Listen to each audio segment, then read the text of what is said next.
HBO Max officially orders the Penguin to series. Recent events have shown that having a spin-off from the Batman in development isn't a guarantee it'll actually happen, with Matt Reeves recently admitting that the Gotham City Police Department series was on hold, with another project focusing on Arkham Asylum stepping in. Colin Farrell's Oswald Cobblepot was one of the many highlights from the acclaimed superhero blockbuster, and he's been more than willing to bury himself under the mountains of prosthetics required to bring the iconic villain to life. Thankfully, Deadline reports that the Penguin has officially been ordered to series by HBO Max. After changing her Twitter bio the other day, Lauren LaFranc has been announced as the showrunner, with Reeves executive producing alongside Farrell and Dylan Clark. HBO Max head of original content Sarah Aubrey followed up the big news with a celebratory statement, which you can read below. "We are thrilled to bring audiences a new version of this iconic DC character that they have never seen before. It is incredible to be working with Matt, Dylan and Lauren on continuing this story and to see Colin take his already exceptional performance in the Batman to the next level." Reeves was even more effusive in his praise, even though he wasn't in much of a mood for divulging genuine specifics. Colin exploded off the screen as the Penguin in the Batman, and having the chance to thoroughly explore the inner life of that character on HBO Max is an absolute thrill. Dylan and I are so excited to work with Lauren and continuing Oz's story as he grabs violently for power in Gotham. For the time being, the Penguin is still just a working title, but it's likely to remain the show's moniker as things continue to gather pace behind the scenes. Disney's Pinocchio image reveals first look at Tom Hanks as Geppetto. Disney has revealed a first-look image at the upcoming live-action remake of Pinocchio that reveals Tom Hanks as the eponymous puppet boy's father, Geppetto. 2022 must the year of Pinocchio, as there are two retellings of the fairy tale coming over the next few months, with Disney's version arriving alongside Guillermo del Toro's stop-motion animated effort for Netflix.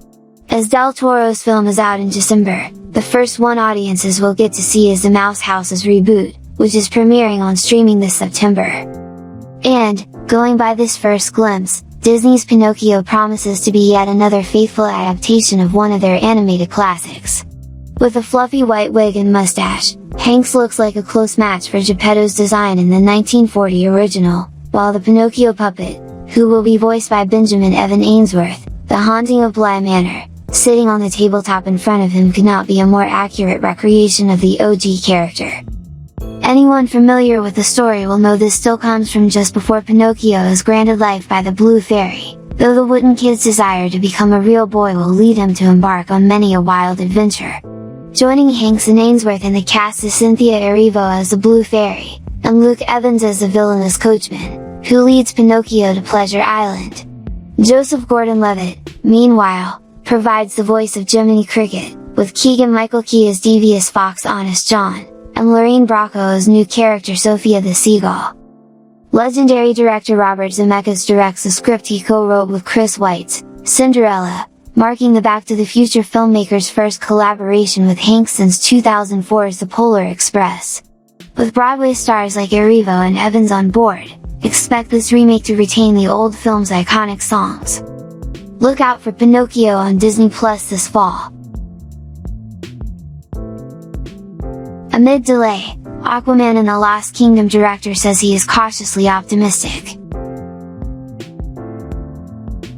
Amid a flurry of schedule changes for Warner Bros. DC movies, most of them delays, Aquaman and the Lost Kingdom director James Wan remains hopeful for his film, despite being pushed from a December 16 release date to March 17, 2023. Wan's remarks on social media come the same day other DC movies have delays announced, such as The Flash being pushed into 2023 and Black Adam being pushed to October of this year. One silver lining among all the announcements is that Shazam! Fury of the Gods will actually be coming to theaters sooner than expected, moving from a summer 2023 release date to December 12, 2022. Wan took to Instagram Wednesday to let his fans know about the delay and to reassure them that he has been working non-stop, day and night on his director's cut from his home setup, for 15 hours at a time. He even shared an image of his desk with what appears to be some footage from the unreleased film. The Saw director went on to say that since the movie is nearly all visual effects, he's actually thankful for the extra time needed to craft this thing right. Working with groundbreaking new technology, I'm blown away by some of the early tests coming in. I'm cautiously optimistic and excited, and can't wait to share when the time is ready, he said. DC fans got an absolute feast of a film with the Batman this past weekend, which impressively raked in $128.5 million domestically, the second highest opening weekend at the box office since the ongoing coronavirus pandemic started, second only to Marvel's Spider-Man: No Way Home. Hopefully, that will hold comic book movie fans over as we await more DC films slated for later than we initially expected, including what Wan is teasing may be another visual feast when Aquaman and the Lost Kingdom hits theaters a year from now. Netflix's The Last Kingdom movie will be a standalone story. Fans of The Last Kingdom are currently impatient to dive into the 10-episode final season that dropped on Netflix today, but it seems that the company is already making plans for the story's next big outing in live action. Based on Bernard Cornwell's historical novel series, The Saxon Stories, the fifth and final season of The Last Kingdom continues to chronicle the story of Uhtred, son of Uhtred, as he struggles to reclaim his home country of Bebbanburg.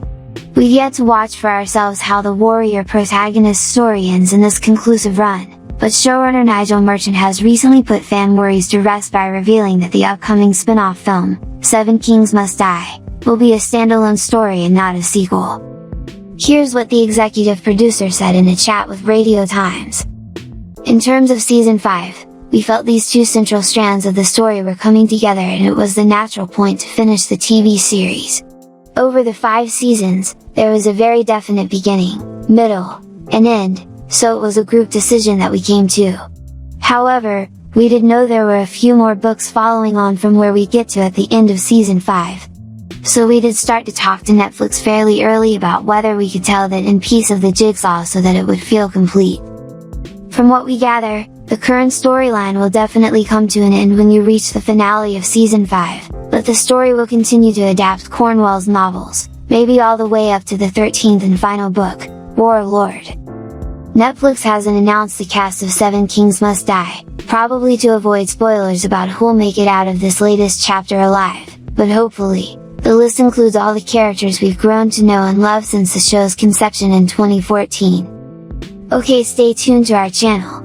I'll be providing you with up-to-date reliable movie news. Enjoy!